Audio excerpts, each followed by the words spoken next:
ऐसे कई सीट रहे हैं जिसमें भाजपा पूरी रही, लेकिन उनमें से एसटी सीट में मात्र चंबल सोरेन की सीट आप लोग बचा पाए। क्या कुछ कहेंगे पूरे जो रिजल्ट आया है?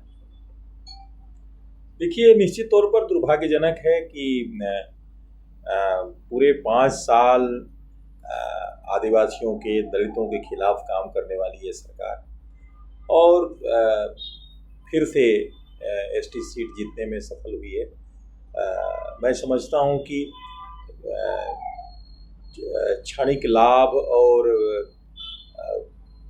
प्रलोभन, ये मैं समझता हूँ मुद्दों के ऊपर ये हावी रहे हैं कि सहज सरल जनजाति समाज के लोग होते हैं, लेकिन दूरगामी प्रभाव यह छोड़ेगा।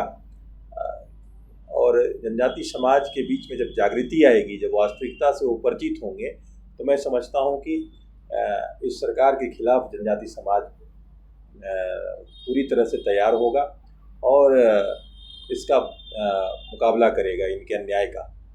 अभी भले ही हम सीट में नहीं आ पाए हैं, सीटों में हम अपने मुद्दों को परिवर्तित नहीं कर पाए हैं, लेकिन ऐसी बात नहीं है। जो मुद्दों को लेकर के, जिन मुद्दों को लेकर के भारतीय जनता पार्टी ने लड़ाई लड़ी है और आगे भी हम उस मुद्दे को लेकर के जाएंगे, चाहे वो बांग्लादेशी घुसपैठ हो, रोटी बेटी माटी का मुद्दा हो, या आदिवासी दलितों के साथ जो अन्याय अत्याचार पिछले 5 सालों में हुआ है, उन सारे मुद्दे आज भी हैं और ये मुद्दे आगे भी जाएंगे, सदन में भी जाएंगे, सड़क पर भी जाएंगे और यह लड़ाई अभी चलेगी।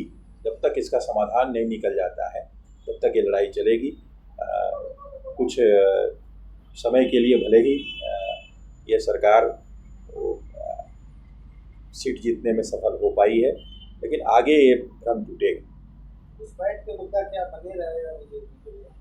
निश्चित तौर पर ये तो इसके राज्य की अस्मिता का मुद्दा है, ये जनजाति समाज के अस्तित्व का मुद्दा है, इसलिए इसको कभी भी भुलाया ही नहीं जा सकता है। जब तक इसका आर पार समाधान नहीं होगा तब तक इस मुद्दे को शांत छोड़ा नहीं जा सकता है।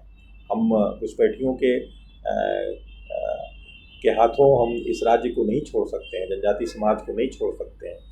भले ही वोट बैंक की राजनीति करके ये इंडिया अलायंस के सरकार मुख्यमंत्री जी के नेतृत्व में भले ही तुष्टीकरण करती रहे, लेकिन हम इसको कभी भी बर्दाश्त नहीं करेंगे और जनता के बीच में जितना लेके जाना होगा, जब लेके जाना होगा, हम लगातार इसको लेके जाएंगे और हम बताने में सफल होंगे। लास्ट में आप देखेंगे कि क्या जिस तरीके से संथाल में डेमोग्राफिक चेंज का मुद्दा उठा था, क्या वहाँ का वोटर जो है वो समझ नहीं पाए या फिर आपको समझाने में पीछे रह गया?